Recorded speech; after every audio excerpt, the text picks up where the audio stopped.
So can you see the video? Can you see the video? I mean the PPTs?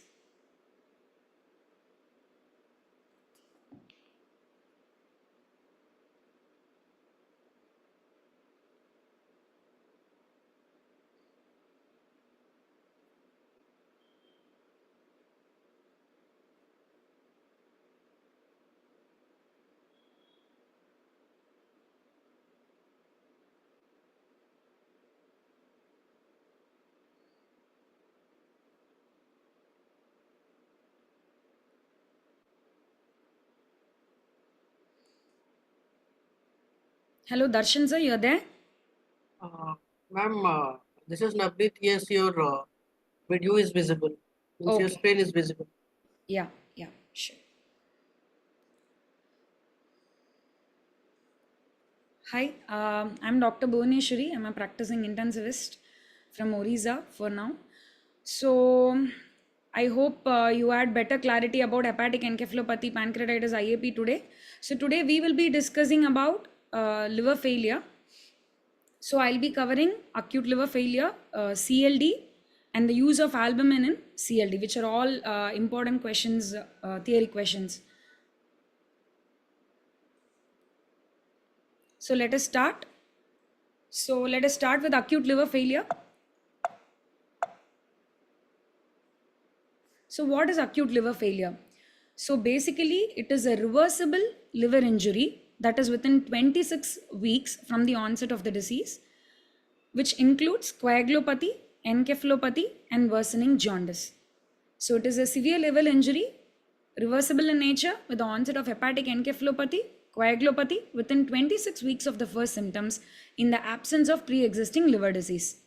So, the main components are encephalopathy, coagulopathy, and jaundice. So it is defined by an increase in the PT by 4 to 6 seconds more INR more than 1.5, presence of encephalopathy and jaundice without any pre-existing liver disease with a reversible cause. So there are many named grading systems for acute liver failure to define the phenotype, that is hyperacute, acute and subacute. O'Grady system, Bernoulli system, Japanese system. So overall what we have to remember is within 1 week it is hyperacute, within 1 month it is acute, anything between 4 to 12 weeks it is subacute. So why the phenotype of acute liver failure is important? Because the cause may vary, the prognosis may vary, and with that we can easily diagnose and treat accordingly. So if it is an hyperacute liver injury, so the severity coagulopathy will be bad, the severity of jaundice will be okay, the degree of intracranial hypertension chances are high, but the chance of recovery is better. So the major causes of this phenotype is could be drug induced or hepatitis A infection, hepatitis E infection. But when we come on to the acute, the coagulopathy might be mild compared to the hyperacute. The degree of hypertension, intracranial hypertension could also be mild, but the chances of recovery is actually a bit moderate. The most common cause would be hepatitis B infection. And the subacute, the jaundice will be bad, the chance of recovery is very poor, the other causes of acute liver failure. So these are the principal causes of acute liver failure. Drugs including paracetamol, tubercular drugs, chemotherapy, statins, NSAIDs, phenytoin, carbamazepine, flucloxacillin, etc. Viral, that could be BAV and other herpes zoster and varicella zoster viruses. Toxins, mostly mushroom toxicity. Other autoimmune causes could be Wilson's disease, lymphoma, HLH, malignancy. Pregnancy, of course, this forms an important set of questions for theory exam, like which we will cover during the pregnancy chapter. That is preeclampsia, HELP, AFLP, and other vascular causes including Budd-Chiari syndrome. But if you see the pie chart, the most common cause being drug induced, second followed by idiosyncratic, and third hepatitis. So, what is a common clinical feature of acute liver failure? So, mostly involves all the organs. If it is in the lung, involving lung, it could cause features of ARDS. In liver, there could be changes of hypoglycemia, lactic acidosis, hyperammonemia causing encephalopathy, coagulopathy. There could be bone marrow suppression. There could be impaired function of the leukocyte causing more susceptibility to the bacterial infections. In brain, as we already saw, hepatic encephalopathy, ICP elevation, and intracranial hemorrhage. Heart, there could be a myocardial injury, pancreatitis, there could be adrenal insufficiency, there could be portal hypertension, and overall a SIRS response. So, what are we going to cover in ALF? First, how are we going to initially manage the patient, and how are we going to handle individual organ systems in ALF, and what is the indication for liver failure? Now, the immediate measures. First, you have to rule out whether it is a CLD or not, whether it is a cirrhosis causing all these symptoms, or any alcohol related ones or malignancy related ones, because the outcome is going to be poor in all these cases. Then you have to immediately discuss with the liver transplant team. If it is an acute liver failure with a reversible cause, then liver transplant could play a major role in mortality. Then immediately look for hepatic encephalopathy, because in acute liver failure, the intracerebral edema, intracranial hemorrhage as a part of the edema plays a major cause of mortality, and assess for liver transplant conditions and transfer to a specialized unit as soon as possible. So, what are the immediate measures? First, we have to look for the etiology, which could be treatable or not. Then, look for liver transplant possibilities.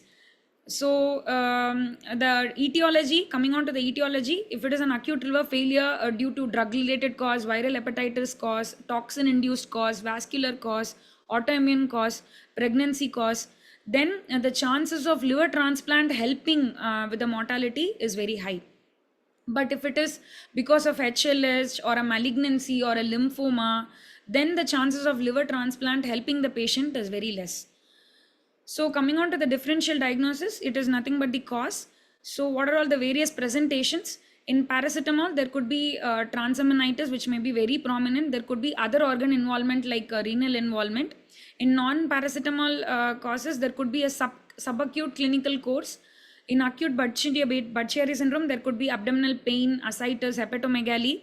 In Wilson's disease, the age factor would come into play, and the autoimmune panel might test positive, as well as there will be facial ling in the eye and increased copper in the blood. In mushroom poisoning, the primary presentation could be gastrointestinal symptoms. In malignant, imaging would help. In acute ischemic liver injury, there could be elevated aminotransferases and lactate dehydrogenase and other organ involvement, which could help us identify the cause.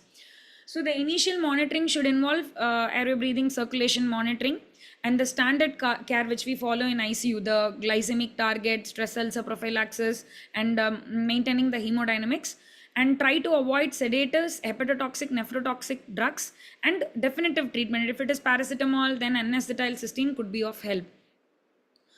So, coming on to the liver transplant preparation, just we have to look whether the patient can be saved with the help of liver transplant. In paracetamol and hyperacute etiologies, the suggested criteria for referral is that if the arterial pH is less than 7.30, bicarb is 18, INR is more than 3, oliguria, elevated creatinine, altered level of consciousness, hypoglycemia, and elevated lactate unresponsive to fluid resuscitation could be one of the criteria to refer for liver transplant. In non-paracetamol, similarly, the pH factors, coagulopathy factors, involvement of the kidney, and bilirubin more than 300 micromoles per liter, and shrinking liver size. So, as per guidelines, so the diagnosis of ALF is first thing. Number two, referring them to the liver transplant unit is the second most important thing, and looking for hepatic encephalopathy, maintaining the ICP at a control level is the third important thing. So, what are the major organ related complications of ALF? So, coming on to the coagulation, there could be unbalanced hemostasis, thrombocytopenia. There could be more susceptibility of bacterial fungal infections. There could be arrhythmias, hyperkinetic syndromes. In pulmonary ARDS, renal, there could be functional renal failure. Metabolic, there could be hypoglycemia, hyponatremia, phosphatemia, and kalemia. Coming on to the brain, which is the very important one, there could be cerebral edema, intracranial hemorrhage, and brain death. So, coming on to the hemodynamic management, it is mostly a distributive shock. So, try to maintain the MAP of 75 to 80 and the cerebral perfusion pressure of 60 to 80 millimeter mercury. And the fluid of choice is NS. If acidotic, half NS can be used. Hypoglycemia should be monitored and corrected. Early vasopressors if it is unresponsive to fluids.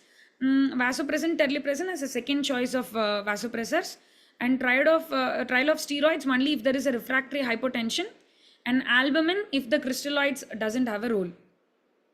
Coming on to the coagulation, which we already discussed. So, as per ALFSG guidelines, if the INR is more than 1.5 and platelet is less than 50, and if there is any procedure plan, that is when you transfuse the blood products.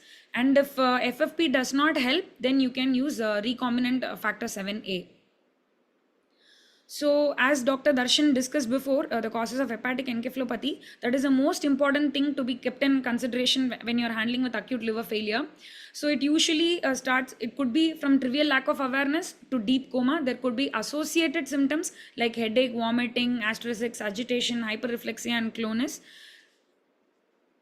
So, if there is grade 3, grade 4 hepatic encephalopathy, intubate the patient, mechanically ventilate the patient, avoid nephrotoxic, hepatotoxic drugs, and try to avoid barotraumas, and administer anti-epileptics if there is witness seizures. And the brain edema causing intracranial hemorrhage is one of the part in ALF. It can, the people who are at high risk for ICHS, hyperacute, acute type, younger age, and there is associated renal impairment, and there is need for inotropic support and elevated arterial ammonia. So, coming on to the management of intracranial pressure in ALF, intubation, mechanical ventilation, as I already told, use of propofol, frequent neurological assessment, head and elevation, avoid endotracheal suctioning frequently, and anti-epileptics if needed. And the ICP to be maintained between 20 to less than 20 to 25 millimeter mercury with a target of CPP at least 50 to 60 millimeter mercury. Mannitol if there is cerebral edema. Hypertonic saline to maintain a sodium of 145 to 155 milliequivalents per liter. Hyperventilation, which is usually not advised, but it is a transient response. And barbiturates coma if nothing is responding. Hypothermia only if nothing works out as a tire management in ICP. Coming on to artificial and bioartificial liver diseases, it is still in the stage of randomized control trials but not in practice. It can be used if facilities are available, but there is no major evidence. Plasma exchange in randomized control trials has shown improved transplant-free survival in patients with acute liver failure, but it should be used as a bridging therapy if liver transplant has failed. These are some of the liver assist devices. So, coming on to liver transplant and acute liver failure, it plays a major role. The 1 year survival following emergency liver transplant is around 80%. So, the major part lies on how you quickly identify the patient and refer him to the liver transplant unit.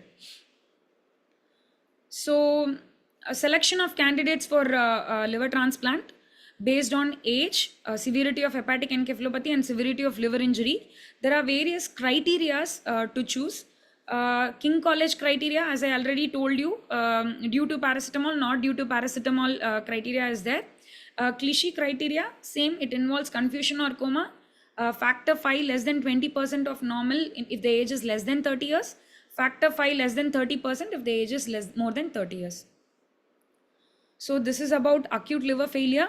So the common questions when we digged into the question bank we found was mainly because of paracetamol overdose, pregnancy related, and of course hepatic encephalopathy was a major question, drug-induced liver injury, and use of NAC, and post-operative management of liver transplant and ICU. These are the questions in ALF. Any doubts in ALF you can put into the chat box. I will get back to you. So coming on to the decompensated liver disease. So the questions in DCLD which we found was pathophysiology of HE, management of variceal bleeding, and HRS management. So coming on to the chronic liver disease, it is the progressive deterioration of liver function which are the liver functions: the synthetic function, the detoxifying function, the metabolic function, and the excretory function. It is that is DCLD. And there is continuous process of inflammation, destruction, and regeneration of liver parenchyma, leading to fibrosis and cirrhosis.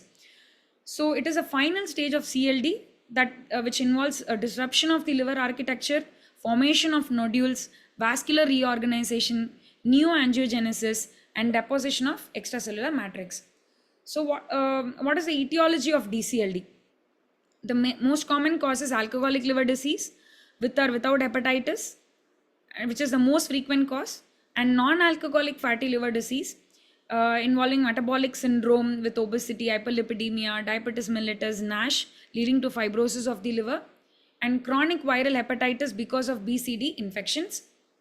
And other causes like genetic causes, that is alpha-1 antitrypsin deficiency, hereditary hemochromatosis leading to deposition of hemosiderin in the organs causing organ fibrosis, Wilson's disease leading to copper accumulation into the organs, and other autoimmune causes involves primary biliary cirrhosis, primary sclerosing cholangitis, and autoimmune hepatitis. And other causes involving drugs, vascular causes, and cryptogenic causes, which forms around 15% of DCLD disease. So coming on to the model of clinical course of cirrhosis. So from compensated cirrhosis to DC occurs approximately at 5 to 7% per year. It is a systemic disease which involves multiple organs eventually. So there are three patterns of clinical course. One is compensated, which involves 3 stages, 0, 1, 2, where in stage 0 there is no varices and mild portal hypertension. In stage 1 there is clinically significant portal hypertension. In stage 2 there is varices with portal hypertension. In decompensated there is visible bleeding, ascites, hepatic encephalopathy. In stage 4, first non-bleeding compensation. Stage 5, second decompensating event. When it comes to end stage, that is the with a bad mortality, that is refractory ascites, jaundice, hepatic encephalopathy, and other organ dysfunction. And there could be on and off ACLF, and finally death. So when we see the mortality, the median survival in compensated spectrum is 12 years. In decompensated spectrum is 2 years. So coming on to the pathophysiology, whenever there is a disruption of the liver architecture with portal hypertension, there is a bacterial dislocation, and there is pro-inflammatory release of pro-inflammatory molecules leading to splanchnic vasodilatation, and effective arterial volume comes down, leading to multi-organ involvement like adrenal dysfunction, hepatic encephalopathy, renal dysfunction, hepatopulmonary syndrome, causing mortality. So when we are managing DCLD, what are all the complications we are looking into? Number 1 is ascites, which could be responding to treatment, or it could be refractory. There could be hepatic hydrothorax. There could be renal impairment in form of AKI or HRS. There could be cardiopulmonary leading to a cirrhotic cardiomyopathy, hepatopulmonary syndrome, and GI bleeding, ACLF, and electrolyte disturbances. So coming on to the management of decompensated liver disease. So general management and management of decompensation episodes. So this general management, treat the underlying cause or the trigger which is responsible for the decompensation and complications. Now coming on to the first decompensation part, that is ascites, which is the most common complication in cirrhosis. 5 to 10% of the patients develop cirrhosis per year, ascites per year. So which could be the major cause of impairment of the social life, frequent hospitalization, secondary infections like SBP. It could be responding to treatment, it could be refractory. So the uncomplicated ascites, evaluation and diagnosis, history, physical examination, abdominal ultrasound, with which we are grading the ascites. Grade 1 is mild ascites, only detectable by ultrasound examination. Grade 2 is moderate ascites with moderate distension of abdomen. Grade 3 is gross ascites. So in case of uncomplicated ascites, with new onset ascites grade 2 and 3, you should always do a ascitic tapping, a diagnostic tapping at least. So if it is a gross ascites, obviously we'll be doing the therapeutic also. So if why we do a diagnostic tapping, because high chances of SBP could be there, and we should assess the neutrophil count and send for culture of the ascitic fluid. We should always measure the SAG to identify the etiology of the DCLD, and cytology to be performed to rule out malignancy. So the treatment of uncomplicated ascites involve moderate restriction of sodium intake, that is approximately 80 to 120 millimole per day, usually to a no salt diet, and diuretics. What is refractory ascites? When the ascites cannot be mobilized with sodium restriction as well as diuretics, then that is when we call refractory ascites. Diuretic resistant ascites is the one that cannot be mobilized, or the early recurrence of which cannot be prevented because of a lack of response to sodium restriction or diuretic treatment. But what is diuretic intractable? Ascites cannot be prevented because of the development of diuretist induced complications that preclude the use of an effective diuretic dosage. So refractory ascites diagnostic criteria: the patient must be on intensive diuretic therapy at least for 1 week and on a salt restricted diet. There is lack of response, that is mean weight loss of less than 0.8 kg over 4 days and urinary sodium output less than the sodium intake, and recurrence of the ascites frequently within 4 weeks of initial mobilization, and diuretic induced complication. This set of people come under the retractable group, where there is development of HE with the diuretics, renal impairment, hyponatremia, hyperkalemia, and muscle cramps. So what is the treatment of refractory ascites? So large volume paracentesis is the treatment with albumin, and diuretics should be discontinued in patients with refractory ascites who do not excrete more than 30 millimole of sodium under diuretic treatment, and beta blockers can be tried. And in diuretics, retractable refractory ascites, you should think of tips which to decompress the portal system. So this is about ascites. The second decompensation which we usually see is SBP. There are other bacterial infections also which are common in DCLD. The main reason for bacterial infection in DCLD is because of the decreased phagocytic action, portosystemic shunting, gut dysbiosis, increased bacterial translocation, and immune dysfunction, and other genetic factors. So one of the common infection which we see in spontaneous bacterial peritonitis is the peritonitis. So it is the bacterial infection of the ascitic fluid without any intra-abdominal surgically treated source of infection. It is seen in 1.5 to 3% in all outpatients, 10% in hospitalized patients, and the mortality exceeds 90% when first described, but it is reduced to 20% with early diagnosis and treatment. And that is why diagnostic tapping in ascites is very important when the patient presents with ascites with any grade 2 to 4. So what is the common symptom of SBP? There could be abdominal pain, abdominal tenderness, vomiting, diarrhea, ileus. There could be hypothermia, chills, altered white blood cell count, tachycardia, tachypnea, worsening liver function, associated hepatic encephalopathy, and because of sepsis, there could be septic shock, there could be renal failure, and GI bleeding. So a diagnostic paracentesis of SBP involves usually should be done in patients with GI bleed, shock, fever, and other signs of systemic inflammation, and in patient with worsening liver or renal infection and hepatic encephalopathy. If the neutrophil count is more than 250 millimeter cube, is positive for SBP.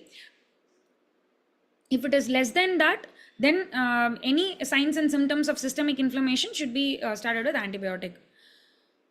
So a secondary bacterial peritonitis should be suspected in case of multiple organisms on ascitic culture with very high neutrophil count or very high ascitic protein concentration, or in patients who are not responding to the therapy. And imaging could also help.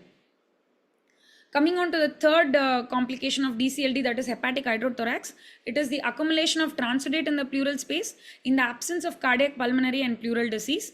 So the ascites moves through the small diaphragmatic defects causing the hepatic hydrothorax. It is usually seen on the right side. It can lead to respiratory failure and secondary infection in the pleural fluid collection. Usually poor prognosis, median survival is 8 to 12 months. So diagnostic thoracocentesis is one of the diagnostic criteria. So when there is a positive pleural fluid showing more than 250 millimeter cube of neutrophils, polymorphs, then it is positive.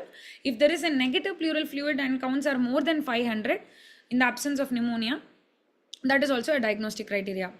So what is the common antibiotic choice? If it is a community acquired SBP or empyema, third generation cephalosporin or piptas. If it is healthcare associated nosocomial infections, then multi-drug organisms to be suspected. Then we should start on carbapenem alone or with our plus or minus gram positive cover. And along with the antibiotics, albumin should also be administered, because as per studies, a combination of antibiotics with albumin had given a better mortality benefit. So other infections which could be common in DCLD is cellulitis, pneumonia, and UTI. So if it is community acquired, either it's piptas. For cellulitis, either it's piptas or third generation cephalosporin. If it is nosocomial, then consider carbapenems with oxazolin. If it is pneumonia community acquired, piptas or ceftriaxone with atypical cover. If it is nosocomial associated, then carbapenems with fluoroquinolones can be considered. If it is a UTI, then community acquired, then it is ciprofloxacin, cotrimoxazole can be tried. If it is a nosocomial, then carbapenems with higher antibiotics to be considered. So coming on to the fourth part, that is hepatopulmonary syndrome. The four main complications associated with DCLD is pneumonia, hepatic hydrothorax, HPS, and portopulmonary hypertension. The hepatopulmonary syndrome is defined as a disorder in the pulmonary oxygenation caused by intrapulmonary vasodilatation, less commonly by pleural pulmonary AV communications in a setting of portal hypertension. So the main symptoms would be dyspnea and platypnea. So the main pathophysiology is vasodilatation because of inflammatory mediators. There is systemic inflammation and vasodilatation. So these are the diagnostic criteria for hepatopulmonary syndrome.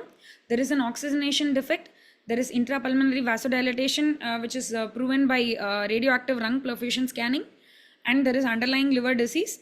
And it can be graded as mild, moderate, severe, and very severe based on alveolar arterial oxygen gradient. So management of HPS, the definite therapy is liver transplant, but oxygen therapy can be tried. So overall, this is the take home. Suggested algorithm for critical management of acute and chronic liver failure and cirrhosis. If it is hepatic encephalopathy, take care of the airway, treat the underlying cause. If there is hypoxemia, as you normally address the airway, oxygen supplementation, and consider the patient for liver transplant if it is an HPS. Hypovolemia, assessing the volume status, address the volume issues. If the hemoglobin is less than 7, maintain the target of between 7 to 9. MAP at least more than or equal to 65 to be maintained. If it is sepsis, think of SBP, and if there is a pleural collection, think of empyema and other common infections like pneumonia, cellulitis, and UTI, and manage the shock. This is in regards with ALF and CLD.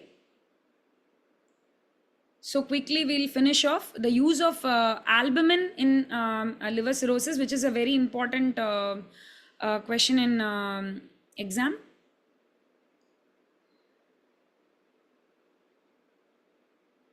Just a moment.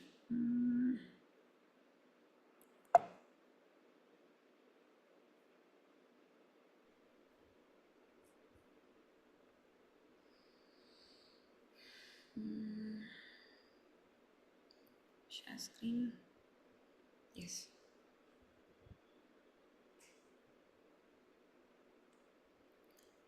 So The role of albumin in cirrhosis. The general role of albumin in CLD is usually in this four scenarios. Number one, ascites, which we already saw. Number two, spontaneous bacterial peritonitis. Number three, hepatorenal syndrome. And because you take a large volume, when you do a large volume paracentesis, there could be paracentesis induced circulatory dysfunction, during which time albumin is very effective. So what is the use of albumin in ascites? There could be reduction in edema, prevents PICD, expansion of the plasma volume, and improves the response to diuretic treatment. Whereas in case of spontaneous bacterial peritonitis, there could be anti-inflammatory effect, antioxidant effect, reduction in the renal impairment, and improved antibiotic delivery. In hepatorenal syndrome, there could be anti-inflammatory effect, small volume fluid resuscitation, improved cardiac function, and prevention of renal dysfunction. And to prevent PICD, it restores the oncotic pressure, it improves the hemodynamic instability, and it maintains the mean arterial pressure. This is the gist of albumin use in CLD. Now going on to the individual use. So as we already discussed, it maintains the oncotic pressure. When you remove more than 5 liters of ascites, there is high risk of PICD. So it increases the effective blood volume, it maintains the colloid osmotic pressure, and that is why when you volume paracentesis, albumin is advised. So the recommended dose is 6 to 8 gram albumin per liter of fluid removed, more than 5 liters of fluid removal. So when you do a large volume paracentesis, there is mechanical decompression of the splanchnic vascular blood leading to splanchnic vasodilatation, and there is reduction in the effective arterial volume. So this will in turn activate a neurohumoral response, RAS system, leading to complications. And that is why albumin is effective here. So there was a meta-analysis involving 16 randomized trial which showed the use of albumin in circulatory dysfunction improved mortality. So as per British Society of Gastroenterology, as we discussed already, 6 to 8 grams of albumin to be given per liter of fluid removed after 5 liter of large volume paracentesis. And the use of albumin in HRS. So as we know that there is a splanchnic arterial vasodilatation, there is reduction in the effective blood volume leading to functional renal failure in DCLD. So what does albumin do? The infused albumin binds to nitric oxide and TNF alpha and reduces the splanchnic vasodilatation. It also increases the circulatory volume to prevent further complication. The RAS pathway is suppressed, the MAP increases, and the systemic vascular resistance increases.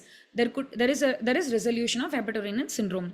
So for hepatorenal syndrome, albumin infused with terlipressin at a rate of 1 gram per kg of body weight on day 1, followed by 20 to 40 gram of albumin infusion per day until terlipressin is stopped, or for a maximum of 2 weeks. This is the guideline recommendation.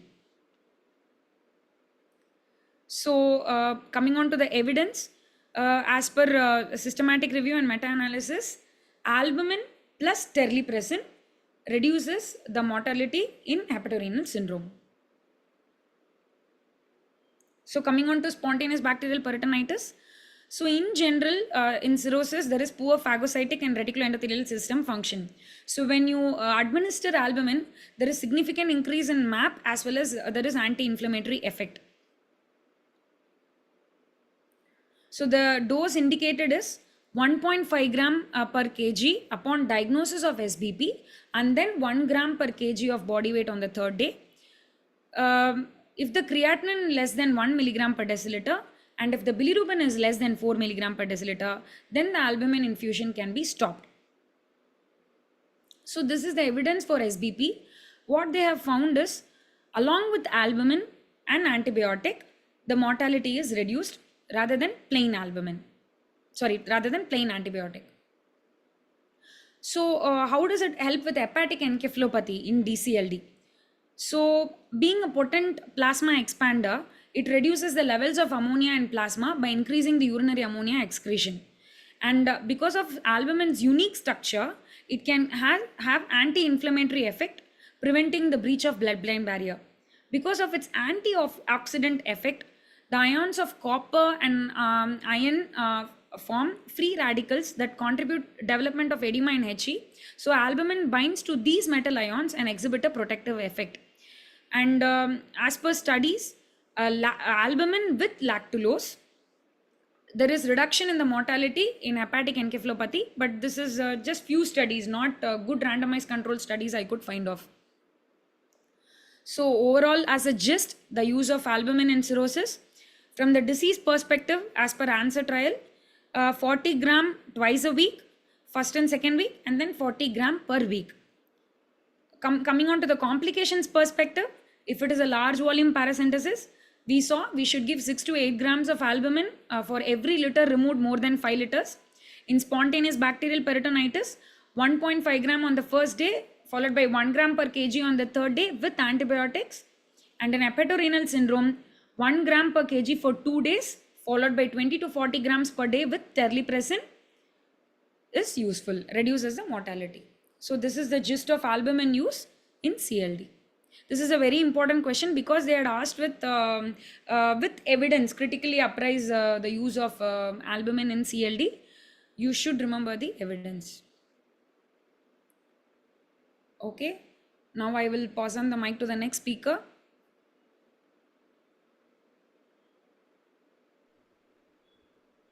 Niharika ma'am, you can take over. Thank you, Bhuvneshwari. Yes.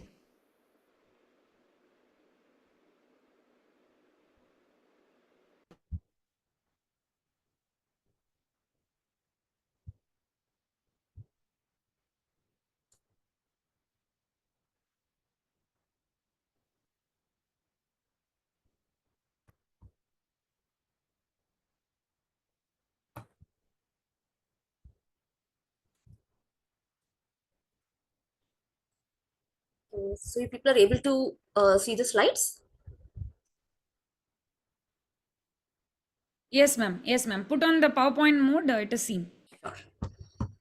Okay, hi everyone. I'm Dr. Niharika, practicing as an intensivist in Bangalore. So we are into 3 hours discussion, but I'm sorry to tell that more than half of the topics are still remaining.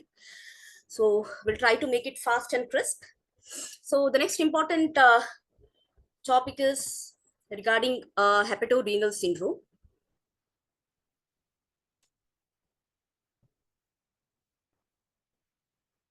So the outline of the topic would be, sorry, 1 minute.